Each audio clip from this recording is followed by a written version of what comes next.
TW Wrestling Talk here. We're talking about what's coming up for Survivor Series, and where WWE should go with certain guys after Survivor Series. I was just mentioning, they should go perhaps a different direction with Ryback and Cena um, after CM Punk most likely retains his WWE Championship. I mean, if not, then they have a rematch for tables, ladders, and chairs. Um, including any combination of those guys in the triple threat match. Um, Obviously CM Punk, but most likely I think CM Punk will retain. And if he does, I think it should be in a way that, you know, Cena and Ryback um, have other plans for tables, ladders, and chairs. Um, I'm sure Ryback will be a force in the Royal Rumble. He could possibly win the Royal Rumble. So I think maybe they could kind of get him out of the main event picture just a little bit, um, and have him be in some other kind of decent match at tables, ladders, and chairs down the road, and obviously have Cena do something else. Now you now where would this leave the WWE Championship for tables, ladders, and chairs? Um, I would. What I was thinking was, now given Miz's face turn and kind of his rise here, possibly having him against CM Punk. Um, just think about that for a second. We don't, Miz doesn't have to win the WWE Championship next month, but I think for his face turn, he's having some momentum going here. So why not have him perhaps get a shot at it instead of Cena, getting a possible fifth match at the championship in the past, few months, and Ryback a third, a possible third match at tables, ladders, and chairs. Um, do something a little different, and maybe have Miz in there. Unless WWE can think of a logical and good way to have Cena or Ryback face CM Punk again. Um, I mean, I guess Ryback's winning streak is kind of out the window now with what happened at Hell in a Cell. Even though it was a shaky finish, obviously, WWE went that direction. So, you know, perhaps WWE will be a little more comfortable now having Ryback lose, um, maybe in controversial fashion in the future. I don't think they're ready to have him. I don't think he's going to get beat clean, flat out anytime soon, um, unless he happens to get pinned at this triple threat match. But I don't. I'm hoping. I'm hoping Cena's the guy that gets pinned. Um, to put some closure between those two. But I don't know if they're. I just have this, something might happen again that at tables, ladders, and chairs, Cena and CM Punk are going to be facing each other again. Um, and if they can pull off something good, good logical reason to, then I guess so. But um, again, that would make for a fifth title match in the past several months. So that's kind of why I'm a little bit against that. But Mrs. Face turn, I think, was a good decision. Definitely.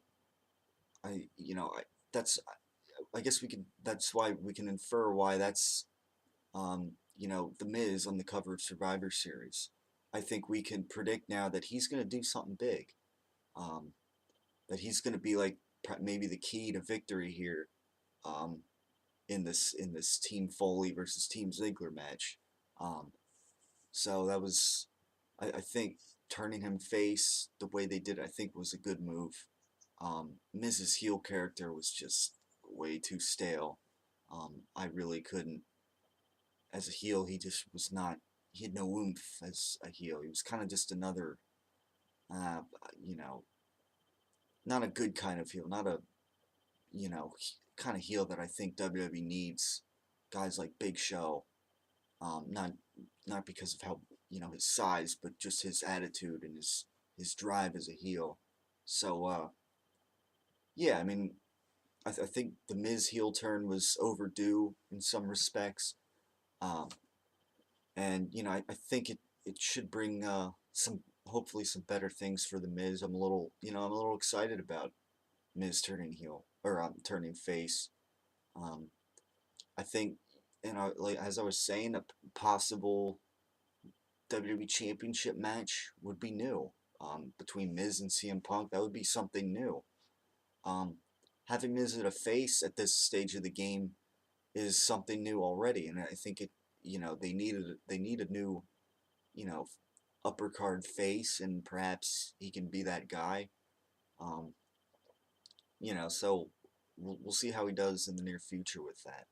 Um, we'll see what he does at Survivor Series. I'm expecting something big at Survivor Series. With the Miz in that match. So you know, we'll see how that match goes.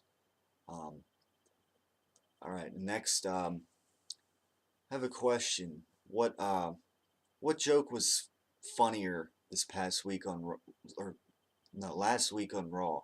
Which joke was funnier?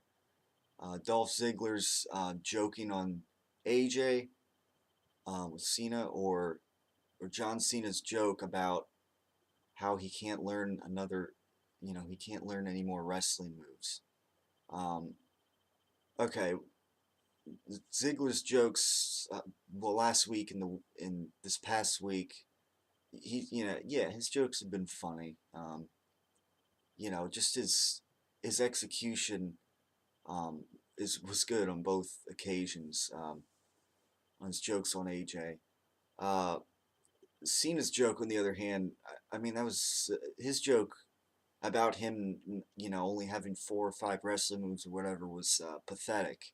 Um, and to me, it was a little disturbing actually. And the cricket sound effects came to mind there because um, this is the supposed to be the face of the company here, and the guy, we're supposed to be getting into we want to get into this story here, or I want to be able to get into a story here and hear the so-called face of the company is joking about how he, 12-time world champion, joking about how he only has like, 4 or 5 wrestling moves. That's like me learning another wrestling move. Um, no, that was pathetic and only just made him look like a problem here. I mean, could you imagine, you know, Tom Brady and the New England Patriots joking in a pregame press conference or something? Oh, uh, that's us losing. That's like me learning another football play. I mean, what? I only know like 4 or 5 plays. I mean, could you imagine something like that? I mean, it just makes it makes the company look less legitimate, and it just made Cena look like a joke. And I think they should try to get him away from looking like a joke like that and a goof. And but whoever thought of that, whether it be Cena or creative or I mean, I could just see them coming up with that script, and someone going, "Oh yeah, you got to put that in there," and the crowd will get a kick out of that. Uh, Maybe some people did. I really didn't get a kick out of it. I really thought it was pathetic. Um, and yeah, definitely Ziggler's jokes have been funnier, not just on his execution, but just the way that they ticked everyone, they ticked everyone else off. Well, ticked AJ and Cena off. I mean, Cena last week. This would be the second week here. I'm talking about when Cena, after Ziggler was backstage with AJ, and after this joke, he made Cena, who was just previously joking um, around with Vicky Guerrero, all of a sudden it kind of like hit that bipolar switch on John Cena where okay, all of a sudden now he's all serious. He goes stomping back to the backstage, um, looking all ticked off. And yeah, I mean, that's another thing about Cena, his how he can be joking all around 1 minute, and then the next, then all Ziggler did was lay that joke on, and Ziggler's or Cena's huffing and puffing, making his way to the backstage as if he's about to, beat up Dolph Ziggler. So again, it just makes things look silly and less legitimate. And yeah, I mean, there's ways to be funny and legitimate, but when it comes to Cena, that just doesn't happen too often. So um, that whole side story, the only highlight of that to me has been Dolph Ziggler's jokes. Um, Everything else is just, AJ is. I really, at this point, I can't listen to AJ. Her tone has just gotten so far off from, you know, interesting.